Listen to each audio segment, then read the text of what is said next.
Today we're walking through the 7 essential steps you can take right now to build a high-functioning emergency fund. Building an emergency fund is a mission-critical piece for any financial journey. This is because there are near infinite reasons why you might need an emergency fund. And whether you lose a job, have family members requiring unexpected medical procedures, or encounter expensive home or auto repairs, having an emergency fund can be the difference between keeping your family afloat and having your whole life derailed. So the first step to take when it comes to building an emergency fund is to make a detailed budget. And by budget, I don't just mean guessing how much you expect to spend each week, but rather take a look at the last few months of spending and start building a picture of where your money is going. Given that everyone's financial situation is different, taking a detailed and honest look at where your money goes is an important first step for 2 main reasons. The first reason is understanding that in order to start saving money, you need to understand first the main places your money is going, which will help us later identify the areas you can cut back on and use the savings to kickstart your emergency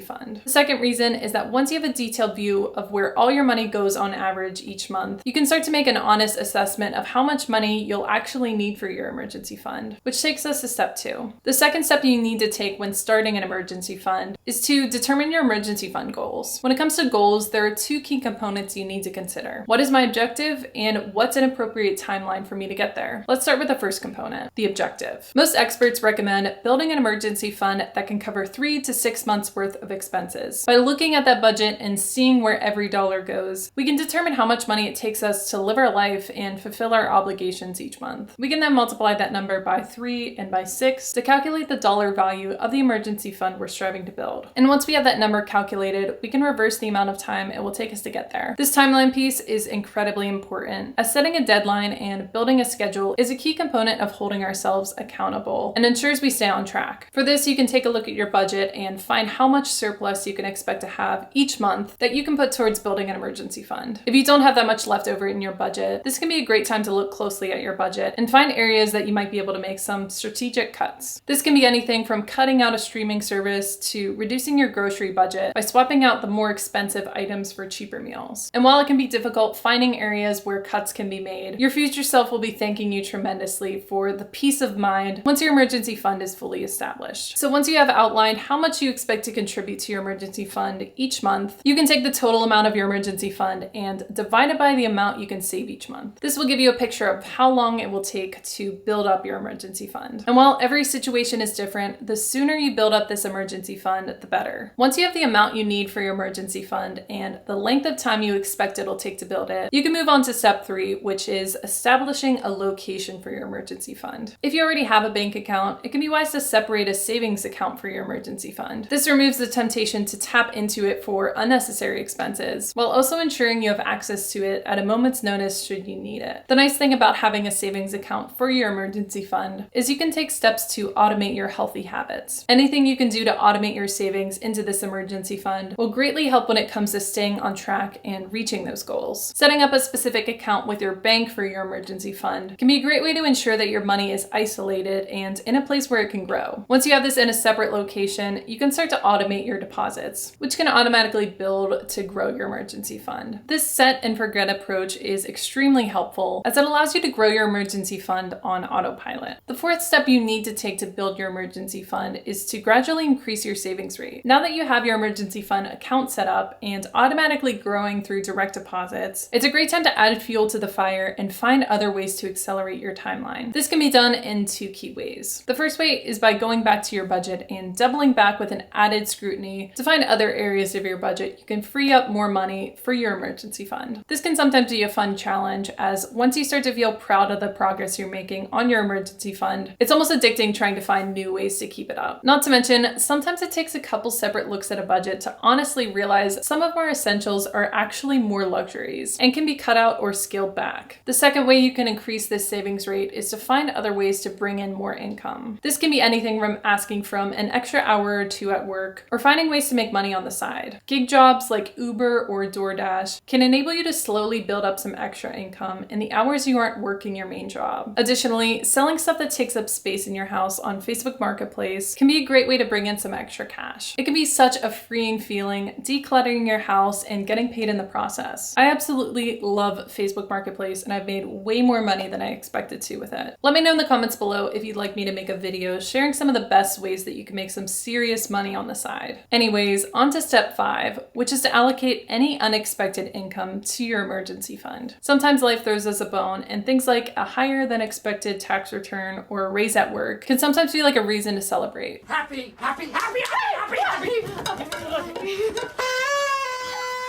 And while it's certainly important to celebrate all the incremental wins along the way, it's also so important to get this emergency fund built up. So allocating every extra unexpected penny you can find to your emergency fund is going to be doing yourself a whole lot of favors. And while this may feel like a buzzkill way to celebrate some of the extra money coming in, Whoa, whoa, whoa, okay, calm down, breathe. I'm trying.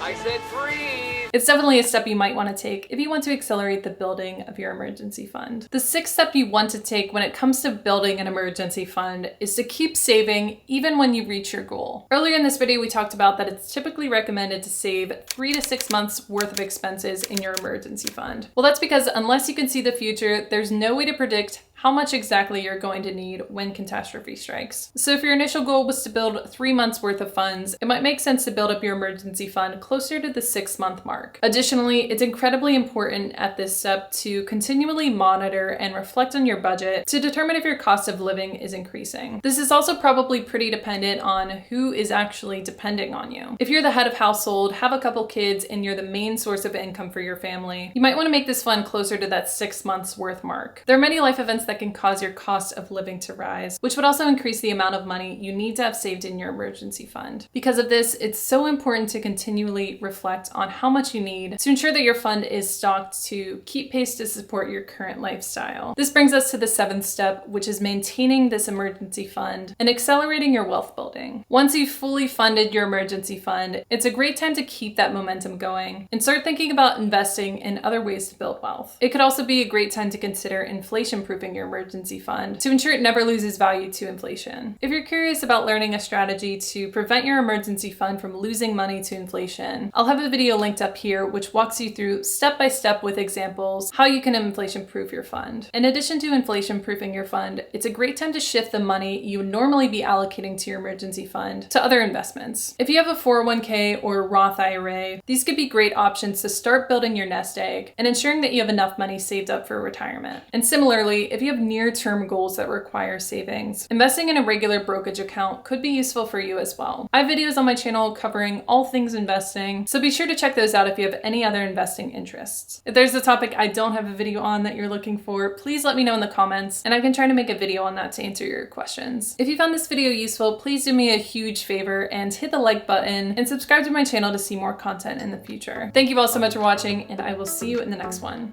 Bye.